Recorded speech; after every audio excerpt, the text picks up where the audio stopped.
It's a really kind of amazing thing that happens. And that is that neurologically, you're like rewired.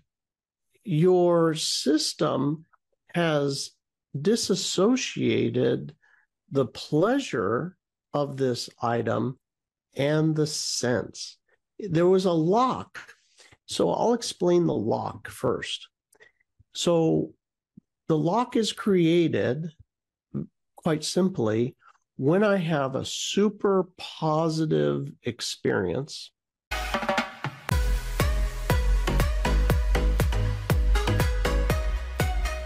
Hi, I'm Liz Larson. And I'm Bill McKenna. And together, we created the Cognomovement system. And we'd like to welcome you to the New Life Perspectives radio show, where we're going to be sharing with you tools, tips, and ideas that are going to change your life.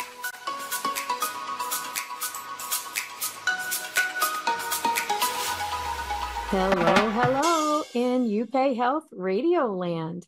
I'm Liz Larson, and I'm here with my friend, Bill McKenna. Hey, Bill McKenna. And hey, everybody, it is the holiday season. Happy holidays, wherever you are in the world. This is the end of November 2023. Here in the States, we've just passed through our Thanksgiving season. So for those of you who don't know us, Bill and I are the hosts of the New Life Perspectives radio show here on the UK Health Radio Network. But we're also the team that created the Cognomovement system. Part of the Cognomovement system is this crazy, amazing way to kill cravings. I mean, our system deletes it out of your system. So we'll be talking about that today. But more than that, we want to talk about what cravings that are heightened during the holiday season, what they do to your body, your mind, your goals, your life, and the havoc they can wreak during this particular time of year. So, what do you think about this, Bill? I mean, have you ever had your own experience with holiday stress and an urge to do something you just wouldn't normally do otherwise, like eat too much chocolate, drink too much coffee, drink a little too much alcohol, pick up the cigars, anything like that for you? All the above except cigars, I think, because I just never really smoked. And I don't mind the smell, that a good cigar at a distance, the smell is really interesting and good. But, I find it kind of interesting that, the indulgence, in this holiday season, it's all around indulgence, indulging, and an awful lot of that has to do with our sense of taste, our eating, that everything, if you're into the holidays, eggnog or, and then obviously people spice that up a little bit, shall we say? And yeah. That's the obvious ones. It is. But it's not the only thing that happens. And I think this is what we want to highlight in this episode. Of course, there's all kinds of delicious stuff out there that's not usually put in front of you every day of the year, like it is in holiday season. If it's in an office, you go to 1,000 parties, it's everywhere. The chocolates and the rolls and all the things, the potatoes and all the things. But there's other things, like huge stressors around nail biting, pulling your hair out. People start doing these behaviors. Some people pick at their skin, even some things like types of agoraphobia, like not wanting to leave the house. People get more and more anxious about those kind of things during this time of year. There's lots of other things, even sex addictions get kicked up during this time of year. And it's this response to stress. So we were doing some research about stress in the holidays, and I was shocked. One statistics is, according to the National Alliance on Mental Illness, 64% of people report being affected by holiday depression. That is a huge, huge number. And it says it's most often triggered by financial, emotional, and physical stress of the season. And that sugar and alcohol fueled diets that many people thrive on during the season, they give themselves permission to have extra sugar and alcohol, also are a big culprit. And one of the big things is it adds to the kind of the demolishment, which I'm not even sure is a word, of like your goals, your weight loss goals, your health goals, your mental health goals. So it's like this big tangle, this big mingle. I kind of see it like, cat and dog fighting round and round. And, you've got all these things that converge during this wonderful time of year. And then January comes and you're left with all the effects of all of that stuff that accumulated. Yeah. And it's something that most people are just not aware of. You just kind of have what I would call an automatic response. It's just, this is how it is for me in the holidays. I can't tell you how many people I've known that literally the holidays are so stressful as an entire family, they leave. They're like, oh, yeah, see, we go to Mexico, we go to Hawaii, we go to a different city somewhere because of the stress of the holidays. There's, people within families, can't get away from, you're forced into a corner into family gatherings with people that they don't want to be around. Now, one solution is just that, the tradition of going out of town. But another is, to bury yourself in, whatever, you can to make yourself feel a little better, whether that's massive amounts of chocolate and ice cream or overstuffing yourself, or alcohol is always a good one.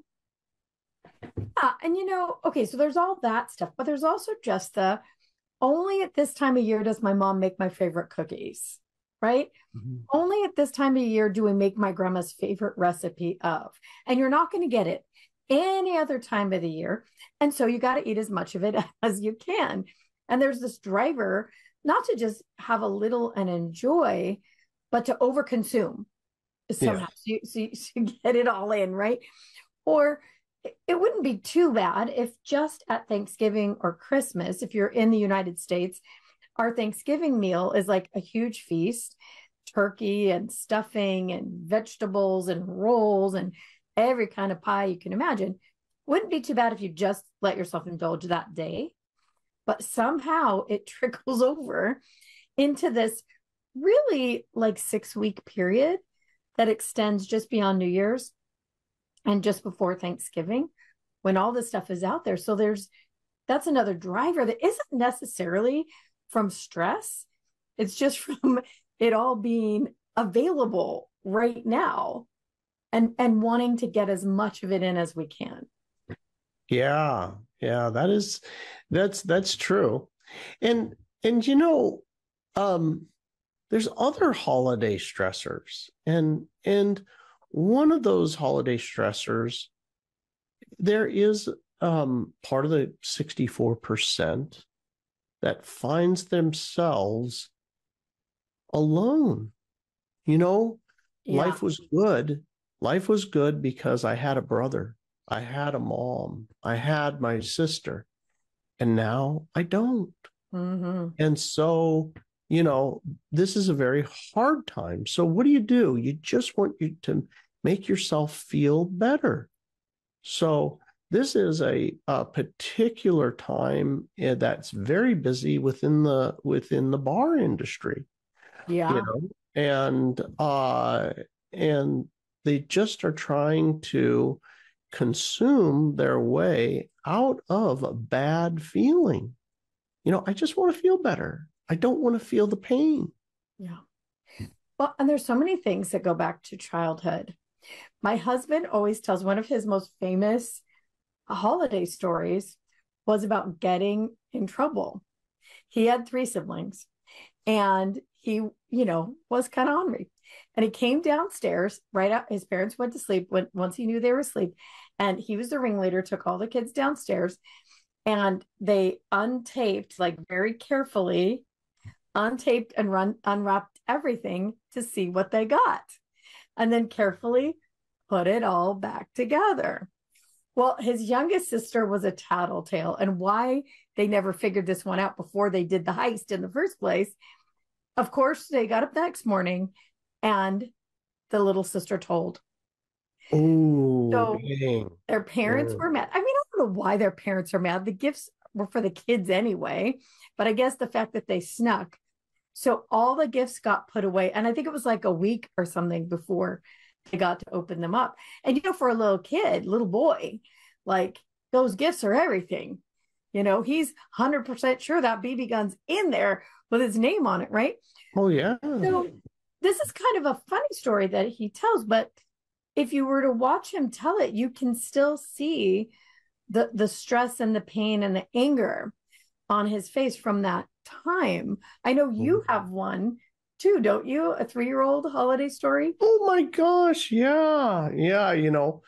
I'm much like your husband, and I was, something 3 to 5 years old and so excited Santa Claus, and I ran downstairs at probably, who knows, maybe 3 in the morning, and I'm like, yeah, Santa came.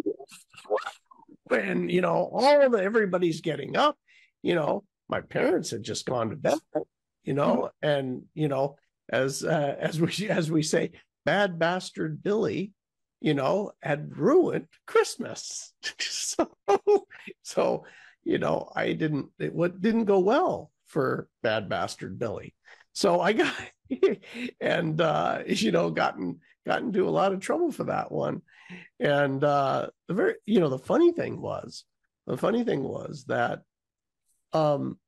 we were, and this happened, the modality that Liz Larson and myself had developed, we had figured out about these emotional relationships to trauma and how, let's say, for example, an allergy gets formed. It was, I would get infections, nasal infections every year from the Christmas tree, and a wheezing, where I'm, I'm wheezing, and that turns into an infection. And so every year, it was like, as soon as Christmas is over, I'm like, that tree is out the door. I got to get it out of here because I can't breathe. Anyway, one day, we basically did a session like, why do I have an allergy to Christmas trees? And as I did the session, all of a sudden it came up. It came up like, oh, there you are, bad bastard Billy, of going down, and getting everybody else up at, 2 or 3 in the morning, and causing a ruckus. Well, anyway, since I did that session years ago, as you can see, I have this tree over here, and it's, for those of you seeing this on YouTube, you can see the tree. I feel fine. Nothing. Isn't that Nothing. So weird? It's not weird. In our vernacular, it's perfectly explainable, but it's a strange thing that the body associated this really traumatic time to be in trouble at Christmas time when Santa came, when it's supposed to be wonderful. Your body takes into everything that's in the environment. And what's the strongest smell? It's the Christmas tree. So your body just took that on as the problem, right? That's the problem associated with, Christmas time, not the fact that your parents did this weird thing. Like our parents, like, they so happily go and pick out all the gifts for their kids, and they know their kids are going to be so excited. But if they break the rule of opening it a couple of hours early, well, now it's the end of the world. It's like you stole from them. It's weird. It's like my husband's parents do. Like, it really doesn't make any sense to punish your children for being excited about gifts that they know are there waiting for them. Yeah. It just doesn't make sense. But it's, one of those things that just are what we do during the holiday season. You're supposed to wait for the appropriate time and follow all the rules, or else. So, but how many other people have the same thing? A traumatic event that happens at Christmas or Thanksgiving or sometime during that holiday, and now their body is having a negative reaction, not to mention the craving, but a negative reaction to something, and they don't know what it is. They just know during holiday season they don't feel good. Let's take our first break here. And when I come back, I'll tell you my own story that's almost the opposite of all of this. It might surprise you. So UK Health Radio, take it away. And we're back. We're talking about holiday cravings and stress and kind of the whole mess that can happen during holiday season around eating and stress and money, and really just memories and our body's response. So I said I'd tell my story. Well, my parents were Jehovah's Witnesses, and we did not celebrate holidays. So you would think that I would be free from all of this stuff, right? We didn't have the push to buy all the stuff for the food. We didn't have the push to buy all the gifts and everything. But as a little kid, you see all these shiny things that you are taught are really bad. They're a bad thing. I didn't know that. Yeah, they're people kind of doing a bad thing in terms of religious. It would be considered pagan. So it was bad. So there's that, but it's beautiful. And you see it as beautiful, and the lights are beautiful. And even sometimes we would drive around and look at the lights, right? They're Christmas lights because they're beautiful, but you're not supposed to like it, right? The other thing was, it was a time of year when on Christmas Day, all the neighborhood kids, and we had a lot of neighborhood kids, had all kinds of new stuff, new bikes, new clothes, and there's us. And the kids would be like, what did you get for Christmas? Well, our family doesn't celebrate Christmas, right? So there's this kind of a big letdown as a kid that you know. So I remember that one year, my parents tried to compensate. And sometime during the Christmas break, school break, there's 2 weeks, they did buy us some gifts, but it was called like a gift day. It wasn't Christmas. A gift day. And at least that year, I remember clearly we got 10 speeds, my brother and I don't remember what my older brothers got, but my little brother and I, we got 10 speeds, and they were cool. And so we're like, oh, well, we, there wasn't the need to say we don't celebrate Christmas. Well, we got 10 speeds, we just did. So during the holiday season for many years, even after as I was an adult, I noticed there was this general malaise around the holidays. Interesting. General malaise. I don't know how else to explain it. This weight of it. And all of that weird explaining and all of the weird kind of letdown and all of that stuff was floating around in my system, but I didn't even know what it was about. It was a feeling. You and I know, and everybody who does Cognomovement knows that we have what we call core feelings. They're a sensation in the body that are related to a very specific, time frame or period in our life, but just a general feeling. And that was it. It was a whole big ugh. Plus, on top of that, it's the shortest time of the year for light in the Northern Hemisphere. So we have seasonal affective disorder as well that gets piled on all this other stuff, right? The light's shorter, it's starting to get cold, it's dark, and the whole thing together creates a lot of problems for people. And then we're told it's the happiest time of the year. So there's this big kind of disconnect for a lot of us. Yeah. Yeah. Wow. You know, that makes perfect sense. That you would be, like that, Mm-hmm. feeling that because as a child, picking that up and watching all your friends in the neighborhood, I like it, but I'm not supposed to like it, Mm-hmm. no, that's bad, but I like it, and bad people or that are doing that, you know, yeah. So Whole thing. it's very conflicted. And you can imagine, being so conflicted that, of course I want to feel better. So what do? You turn to your senses, right? Eat something that makes you feel good, Yeah. whatever that might be. Yeah. Absolutely. So the interesting thing is the things that are offered are things that tend to raise our dopamine levels, like, truffles and chocolates tend to raise your dopamine levels. They do make you feel somewhat better. Um, Around the Thanksgiving, or even some people do this for Christmas, the turkey and all that is a high tryptophan level. And so what that does is it really relaxes your system. It's a thing that helps you want to go to sleep. There's the extra carbs, which spike your blood sugar, which for a little while raise your dopamine levels. Feels good. And they hit all of those spots in our brain and nervous system. They turn on all the chemicals that set us up to crave that, to want it again. And during the holiday season, it's readily available. And then you add on, well, it's only this time of year. And then you add on, well, it's my favorite things, and I'll just have a little bit, right? I mean, there's about 1,000 things that line up to create the craving. And then the things like I was talking about earlier, like nail biting, things that are not food craving, but are now some of these kind of negative behaviors.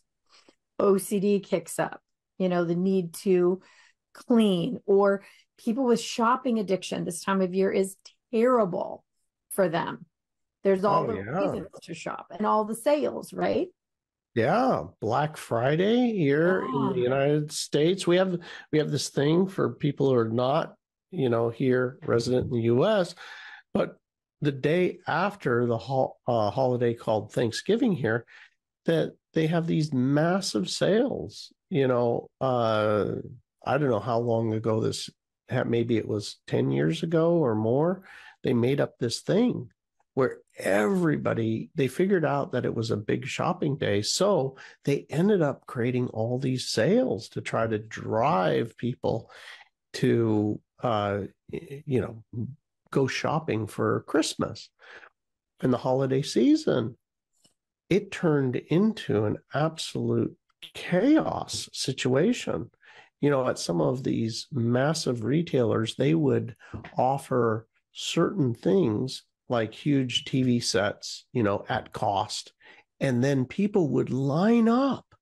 They would be literally lined up for a day in line to get into the store, and kind of creating this emotional fever, and if you're a person that is a real shopper, they just get you people so heated, to actually endure, time in the cold and sleeping outside of a store for a deal. it's true. And some cities have banned certain companies, like Walmart, even from doing that, having a Black Friday, because there would be deaths. People would get trampled, people would get shot, parking lot murders on Black Friday over these deals that people would have. So one thing that Walmart has done is they don't have a singular Black Friday deal, and their deals are not as good. So they spread it out over the month, and they aren't these amazing deals, and it really to prevent people from behaving that way. And it's another one of those things that you could actually place into the craving. It's like, because of the stress, because of the financial issues, because of the race to get everything, people that have the urge maybe to fight, this is a craving too. I can get in a traffic fight. What do you call that? Road rage. I can fight with people in the store. I can fight with people in the parking lot over parking spaces where you may not normally do that. But if you're prone a little bit to that, you keep yourself under control during the holidays, it's like it boils over. And this is one of those things that all of these pieces can add up to, January 1, you've wrecked maybe your finances. Maybe you've got a criminal record now. You've definitely gained some weight, Maybe you've restarted an alcohol problem or a smoking problem or a drug addiction or biting your nails or pulling out your hair or OCD. So what do you do to prevent all that? And tell everybody, Bill, what really can they do and why? Why is it so possible now? Well, I'll start with how it used to be and then how it is now with some new technology. The way it used to be is, you had to behave yourself, control your damn self.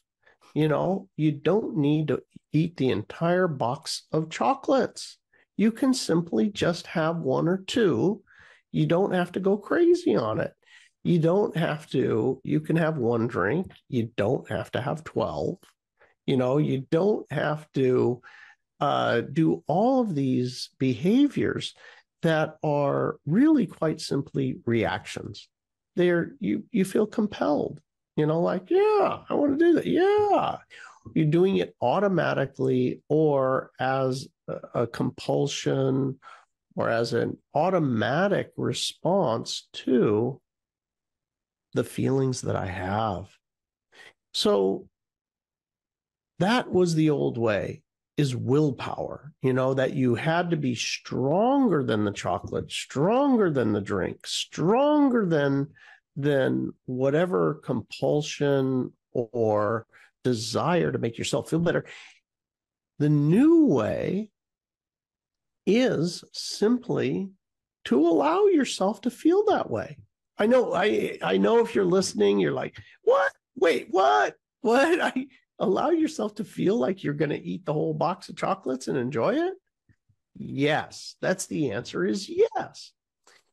And then what you do is there's this exercise, very specific neurological exercise. It's physical while you are enjoying actually or imagining that you're enjoying. If I don't have a box of chocolates, I can just imagine that I have a box of chocolates and imagine you're enjoying it. Now, the neat thing about this is that if you have the product, it's even more fun. Like for some people, literally, it's been everything, like French fries, for example. Get your French fries that are hot just the way you like with, maybe it's salt. If you're in the Netherlands, it's mayonnaise. I know that sounds nuts to us here in the United States. That sure sounded nuts to me. Mayonnaise on French, come on now. But that it's actually not bad once you have it. It sounds ridiculous, but you actually enjoy it and you do the exercise and the most amazing things happen.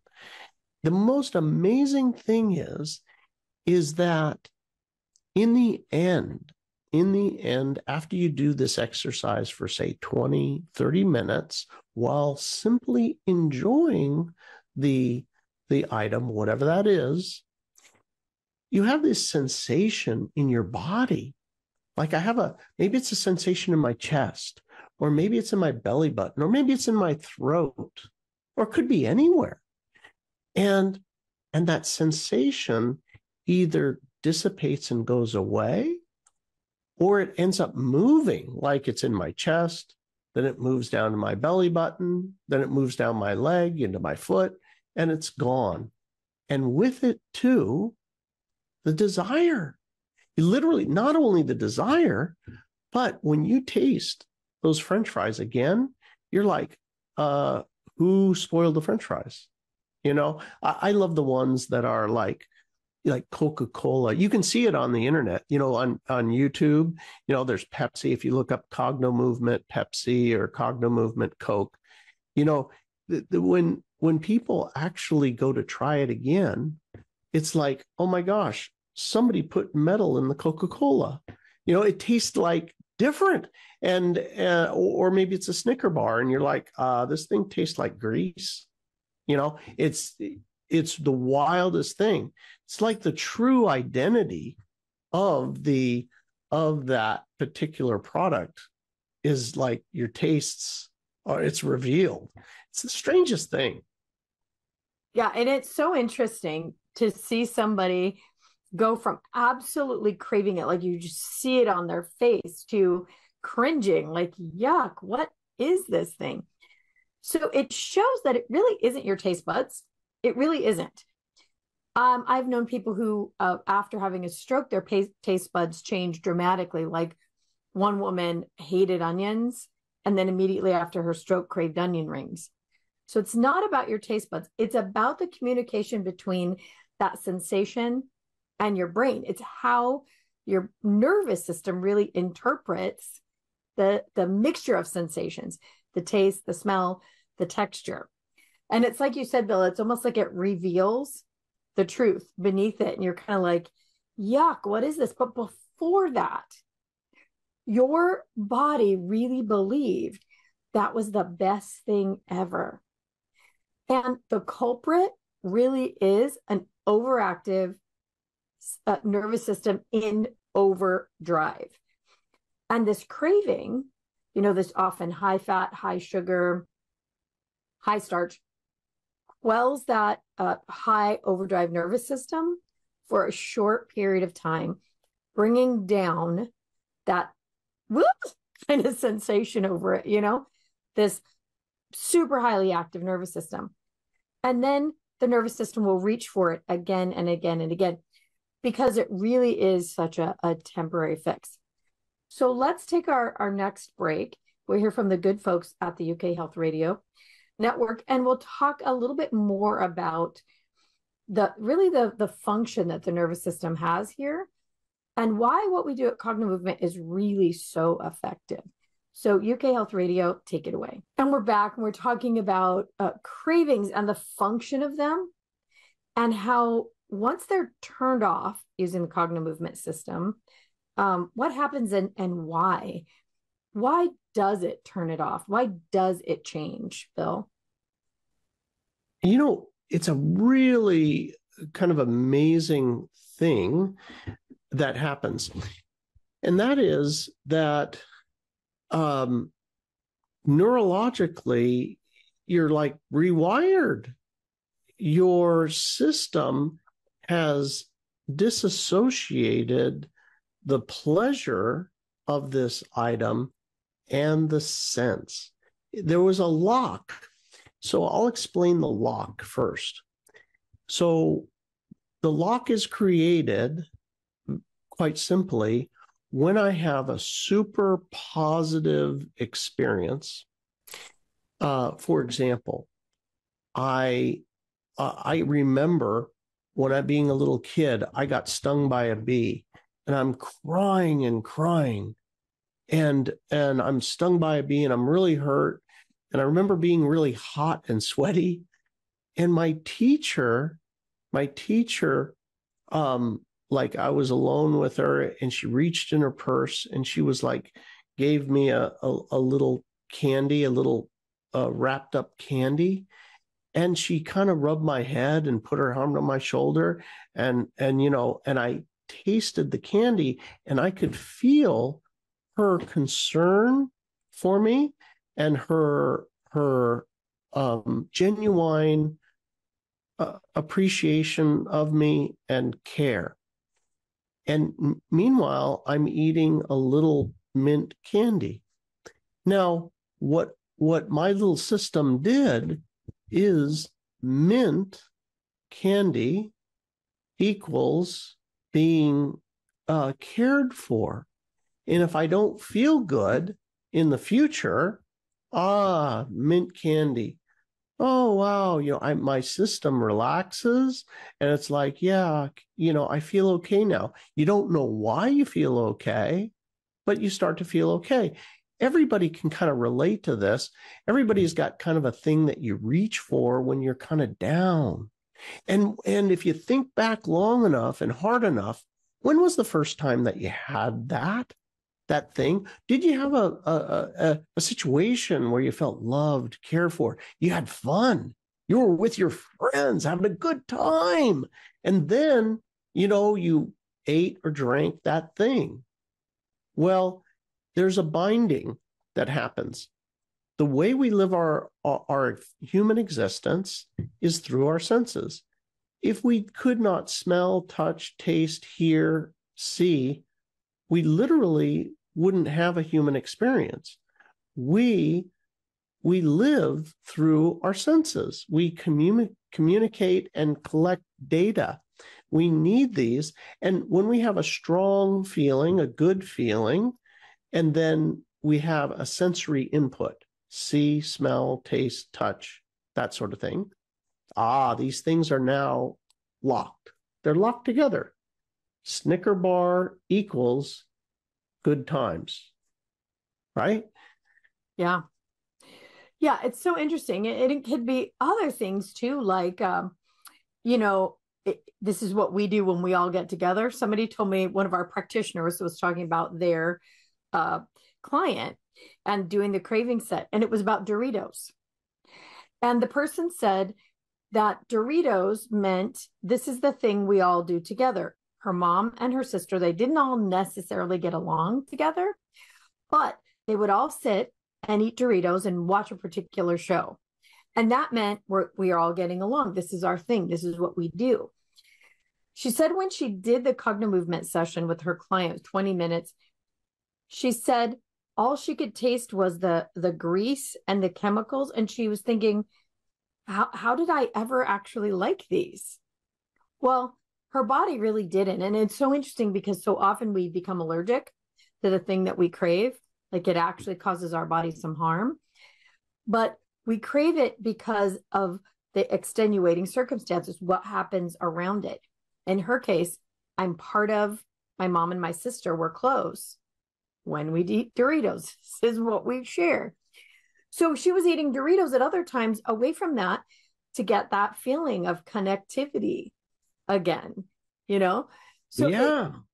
I mean, there's a million ways that it happens. Sometimes it's like that maybe you cooked chocolate chip cookies or baked chocolate chip cookies with an aunt or a grandma or a mom, and the experience of having that time together where it's just you and them, it smells like vanilla and chocolate, that your system wants to go back to that feeling again and again.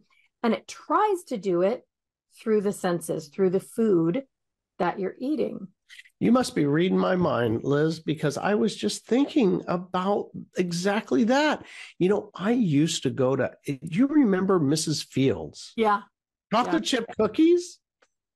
This Mrs. Fields, they were everywhere, but they would make big chocolate chip cookies that were warm, and they made them the right way. Mm-hmm. Toll House type, Toll House chocolate, right?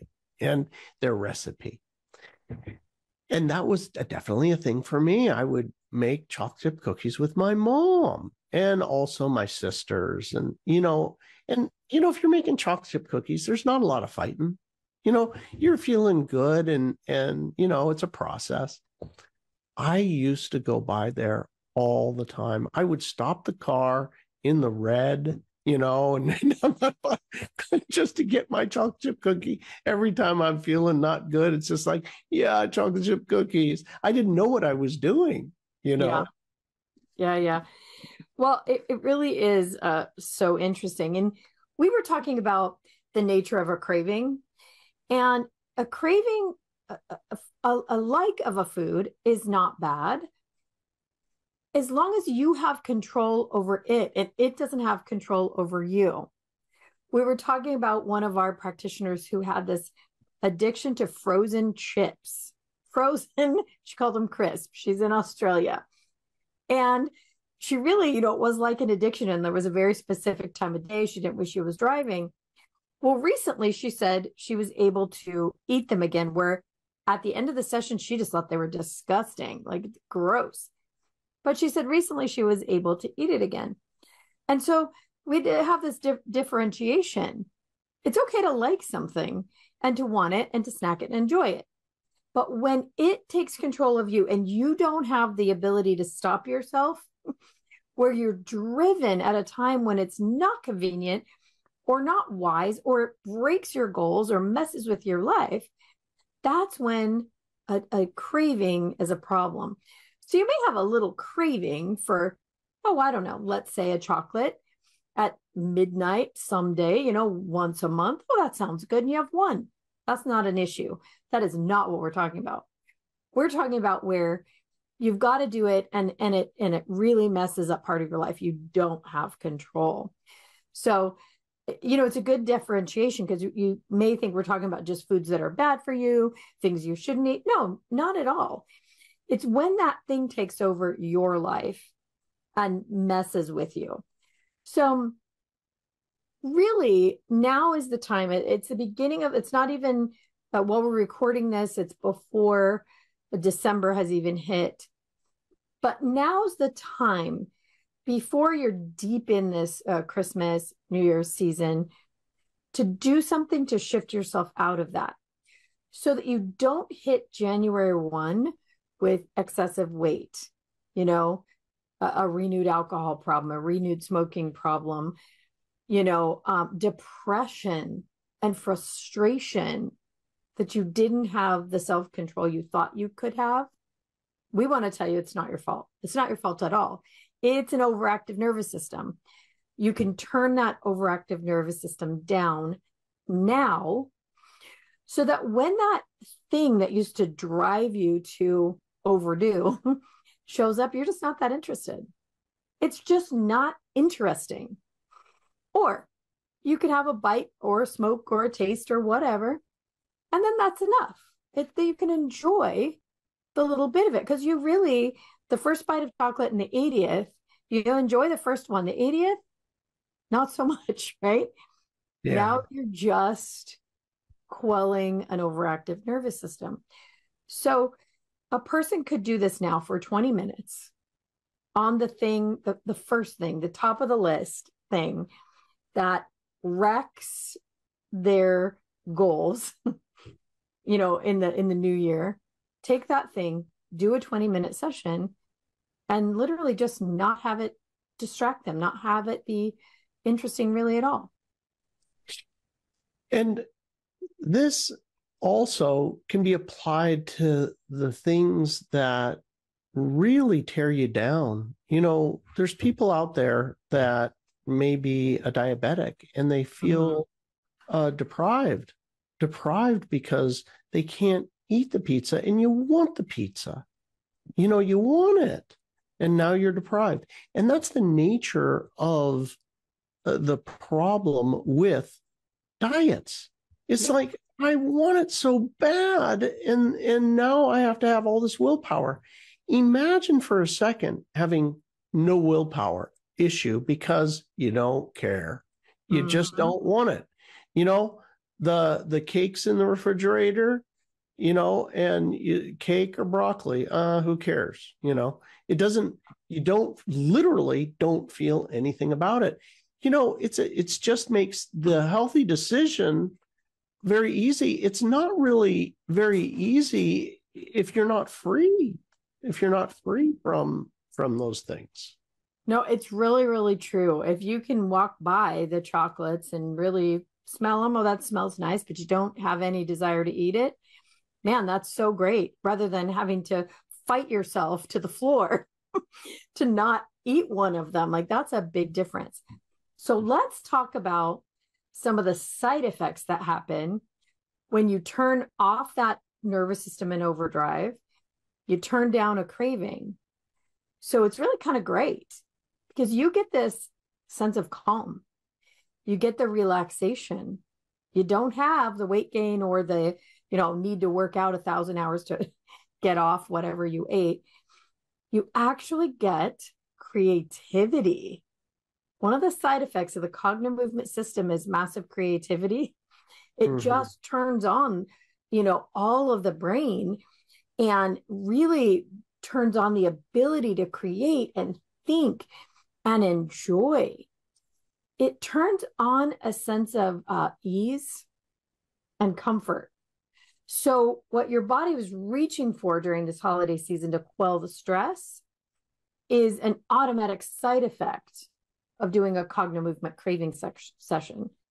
Because your system's turned down, it's not just turned down around that food, it's turned down in general. The other great thing about it is when you don't have that kind of stress in your body will heal naturally, automatically. Who doesn't want that, right, Bill? Exactly. Yeah, that is the very nature of healing, is that a body, once it's de-stressed, is going to start operating normally. And in very simple terms, when you have gone through a really hard time, let's say a move or the death of a loved one, or getting fired, or being piled upon, you have work upon work upon work, and you end up getting sick. That is actually your system tensing up, stress. There is nowhere that you can look and say, doctors, researchers, please, I want you to bottle stress. Give me 1 ounce of stress. I will give you $1 billion for 1 ounce of stress. No, it doesn't exist. It's created. And then our systems respond to it. Now, the point is the opposite is also true. If you can cause your system to let go of that, obviously the complete opposite is true. Yeah. Consider if you could create real positive momentum towards something you've been wanting to do for a while during this holiday season when you normally go backwards. Imagine that. I don't have to. I've done it. It feels great. Feels great to be able to just be present and fully in yourself and not a victim, really, to all of these many, many things that pile on during the end of the year and the holiday season. To have the freedom to really maybe start a new business, maybe get a bunch of pages in that book done, maybe start that new exercise program now because you have the energy to do so. You have a clear mind, huge side effect of Cognomovement, this clear, excited, interested mind. Imagine that. So it's a win-win, win-win, win-win, using the system. So we're at the end of the episode, Bill, and I want to make sure everybody knows if they want to do this for themselves, where to get it. It's really simple. It's Cogno, Cogno, cravings.com. You can get the Cognomovement craving set. When you buy it, you can open it immediately and you can get started. Within a few days, you're sent what's called a Cogno Ball. It's our tool that it helps you really seal it in even more, but it can be done without it. Just to start, you can start immediately and start to get the benefits. And here's the cool thing. You pick the thing at the top of the list that you're going to eat the heck out of this year, or is going to blow up your life by doing it. You take that one. Once that one's done, you're free to do another one and another one and another one. Not in the same day necessarily, but maybe a week later, like, oh yeah, I'm going to that holiday party and I know there's that dip that's going to pile on 3,000 calories tonight. I think I'll do a little session around that dip. And you go to the party and you don't have the dip and you don't have the dip hangover the next day, the food coma the next day. But what you have is this great energy for socializing and having a good time and then meeting your goals the next day. It is really like a major head start to the new year and all your new goals. Absolutely. It's freeing yourself up, taking control of your life. Imagine a life where it was no longer a situation where you had to use willpower. You just don't feel that way. Yeah. All right, you guys. So we hope you have an amazing holiday season. We'll be right there with you. We hope that you're able to utilize this system and just make it that much better. If you want to listen to us on your regular podcast, go to hashtag wellbeing podcast, UK Health Radio Network, anywhere you like to listen to your podcasts, and you can find us. If you want to see our faces, go to Cognomovement on the YouTube channel, and you can see us there. And please share this with someone who you know needs it this holiday season. If you're watching us on YouTube, please like and subscribe to the channel. It really helps out the channel, helps us bring you more of this great content. So happy holidays, everyone. And until next time, be safe and be well. Thanks, Bill McKenna. Thank you. Thanks for being here with us on the New Life Perspective radio show. For more information or to find out more about the work that Bill and I do, please visit us at cognomovement.com or email us at info@cognomovement.com. See you again soon.